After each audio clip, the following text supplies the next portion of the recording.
What's the deal, my people? You know it is Don Tony Teflon, and I'm back at you another one. Spartacus, House of Ashur, Episode 8. The show just keeps getting better. I'm mad they gave us a week with nothing. But now after watching the episode, I am very satisfied for what they did give us. So do me a favor, hit that thumbs up button for your boy. 500 is a goal. We have not been able to hit that all season. Maybe this would be the episode to do it. I would truly appreciate it. Subscribe to the channel. Let's get into this. This dude, Spartacus, is probably the most boldest person that I have seen in any of these shows. This dude just tried to murder somebody, have his people murder somebody. And yet after he shows up to Ashur's house asking for the medic, it's like, you're going to have to pay me this. For what I tried to do to you, you got to pay me for this whole slight, the way I'm taking it. I have never seen anyone in his position, all he is a lunista, no more than that, but with the balls of steel, because he is not afraid to confront or even threaten anybody to go his way. He just says what he wants done, and it seems that people seem to bend the knee to his will. You know, we see later on that he even is willing to threaten the senator's wife. Straight up. And I've never seen anyone try to get away with anything like that. It is very odd, but I like it. Now, we see Achilles back training. She looks like she's back in good form. She looks like she is ready to be who she's supposed to be, which is the champion of this Luista. Now, I like the spear and the buckler style. It goes back to all the flashbacks that we have seen, that's why she would use something like that. That is better for her to have used something like that. So I'm glad. But again, we have the haters. You know, the three haters, we could call them, right? That's all they are three haters. Just jealous, mostly because she's a woman. Not because she didn't earn it, but because she's a woman. Then we see Viridia and her mom, Kasudia. I mean, I talked about this a little bit earlier, but I have to say it once again. This man is the most ballsy person that I've ever seen. Now, what could he have? Could he say, hey, you helped me commit this crime? And again, if he thinks that she tried to set him up and that's the reason, I understand the anger that he has. But the fact that he's willing to threaten her. This is a senator's wife, right? This would never happen in the regular Spartacus series. Like, there was never a guy this bold. Could you imagine anybody doing that to the senator's wife? Straight up threatening her in the streets. Now, he did it in a roundabout way, saying, hey, what's going to happen if your husband's no longer with us? Which makes me think the husband will die. And the reason why I think the husband's going to die is because when she's talking to her husband about this whole situation, and he's got other things on his mind, he's dealing with Pompey and he's dealing with everything like that, he doesn't really want to go back and forth with her. What they bring up at this particular time was his brother, and that his brother would be the one to protect her if something happens to him. And she was like, wants no part of that. She's like, would you really want that to fall upon me and your daughter? Your brother having... So this brother, I think, is going to be in this next season or something, and he's going to die, and the brother's going to come, and his brother's going to be an animal. Now, we don't know what type of animal he is. He's a sexual deviant, or he's just some Caligula type of dude. But she didn't want no part of him, and she didn't want to be with him, to the point where she is willing to put her daughter up for Pompey. To say, listen, let's just marry the daughter off. Is the daughter... When we know in real life, Pompey married Caesar's family member before she passed away in childbirth. So are they going to switch Viridia up for that? We shall see. Hilaria, poor old Hilaria. I love Hilaria. I think, listen, it's the hottest chick, one of the hottest chicks on the show. I ain't gonna lie about it.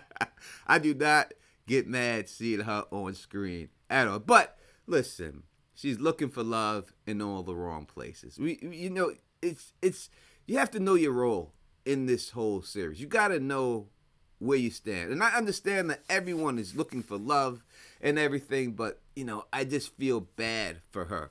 And I feel bad for Ashur because when it comes down to him that he's just above his league with this woman, there's no way that they're going to allow them to get together at all and be happy. It's not happening. I mean, it was very sexy, the way they had the little board game and the way she was talking about you got to insert it nice and slow. Listen, it got me a little hot. I ain't gonna lie. Don ain't gonna lie about it. Did I heard it?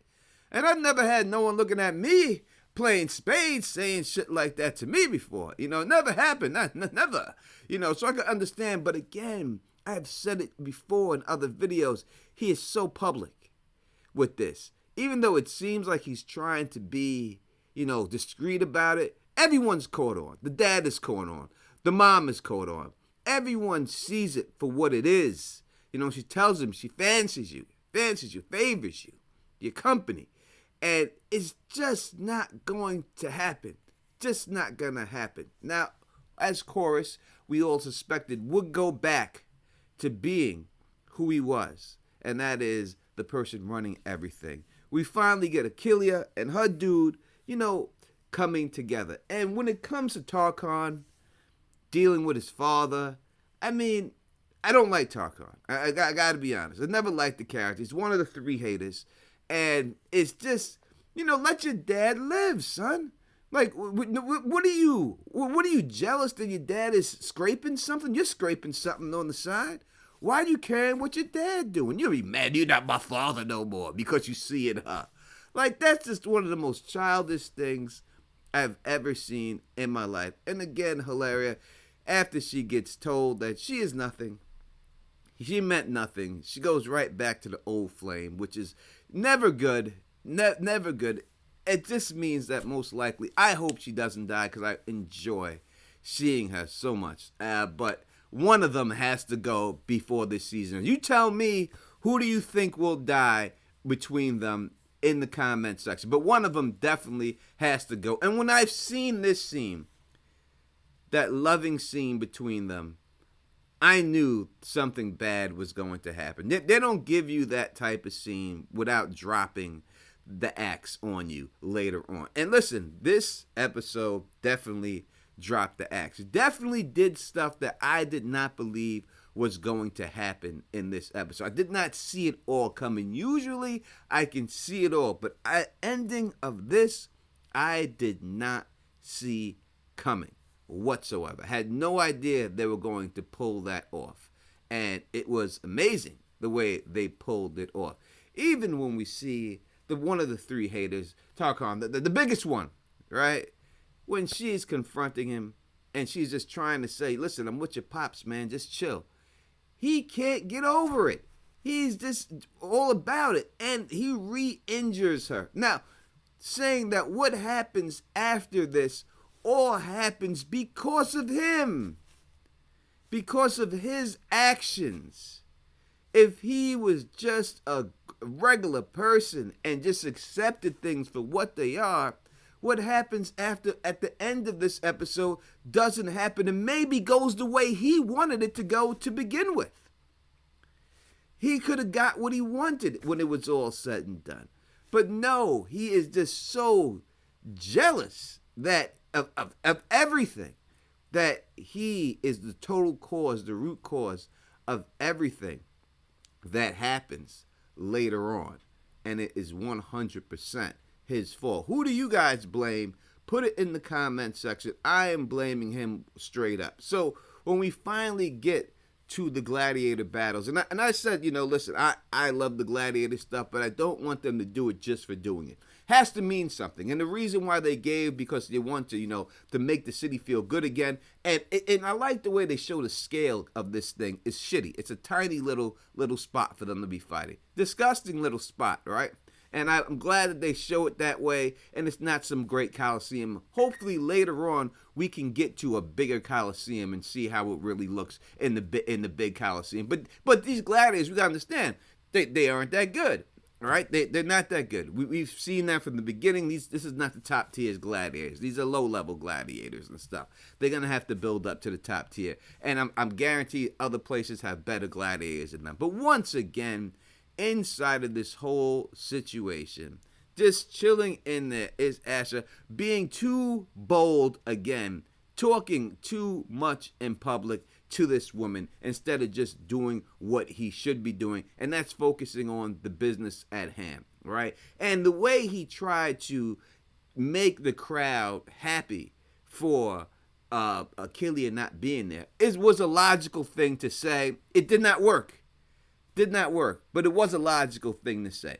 Following this chick around and hanging down. And then she tells him the truth. Listen, I've agreed to go and marry Pompey. And that's just what it's going to be. That's the way the world's going to work. Sometimes you don't get what you want in this life. You just have to do things for the betterment of everyone. And she's thinking about the benefit of her mother. Again, it shows that this guy, this brother, is got to be disgusting in some way. But I think that maybe Ashur is going to kill her father to prevent this whole thing from going down and unleash on that the brother upon these two ladies, who is just going to be a psychopath in every way. So you let me know. Am I overthinking it? They just mentioned the brother in passing, but I don't think it was just a quick mention. I think they mentioned that for a reason. After this, we see them once again back in seats and ready. Look, I'm talking like them. Back in seats. We see them back in seats and about to watch their final gladiator battle. There's 2 to go inside of this thing. And one is of our little dude, one right off the bat. But the best part was when Tarkon was inside of there and then he not accidentally, but they pushed over the senator, and then Tarkon hit the guy's hand to make him chop his handle. It looks like that guy had beat up his woman once again, and you see Tarkon is ready for this whole situation. But his father does get thrusted into the next game. Now, this should have been Achilles getting thrusted into this game, but instead it is not. It is Tarkon's father who has to fight this battle. Now, we heard about this gladiator before. They said that they knew about him, said he was ferocious, this person, but they never got a chance to see exactly who this person was. And so we were thinking, I'm thinking it's the guy that they showed before in the beginning. But then I was like, wait a second, they showed him before. So it's going to be somebody that we have never seen before. And I did not think they would go there with this quick. I didn't think that they would really just use this to bring in another one this quick. I thought that they would at least get that to season 2. They would just deal with the brothers Ferox, and then that would be it, and that was it. But no, they have rushed this. They have rushed this here. We only have 2 episodes left, right? So they have rushed this to this point. Now, we can see exactly how this is going to set up, because when they bring out this gladiatrix, fights the exact same style as this dude. And we have seen Achilles practicing versus him. So there's no doubt that they have set up the battle between them. Now, this chick is not playing around. In fact, they said straight up that the only reason that this is lasting so long is because I told her to allow the crowd to get their money's worth, right? So instead of what we have had, and that is a Nubian woman inside of this, now we have a white woman, right? And you would have to think that the white woman, just based that she looks like the people in the crowd, would be a little bit more popular than the Nubian one. And she whips this man's ass. I mean, he gets a couple of slices on her, but that's about it. I mean, she really whoops his ass.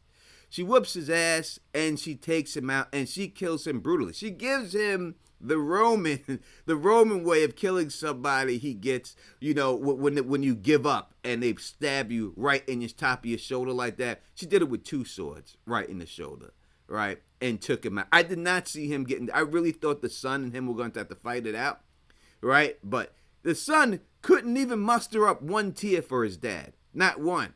As he watched his dad get executed in the arena, the dude could not muster up 1 tear for him, even though he stood right there looking at him, which is why I hate that bastard, the king of the three haters. I can't stand him, and we now see that it's going to be Achilles avenging this man. She fights the exact same style she's been practicing against. Achilles is going to take him out. That's what I see. But you tell me in the comment section what you see. Did you like this episode? Did it shock you? Did you see it coming? I truly can say I did not see it coming. And I cannot wait for the next episode. And if you like the way I do this, please thumbs up this, spread this across the realm, and of course subscribe. And until next time, you know who it is. Peace and stay sexy.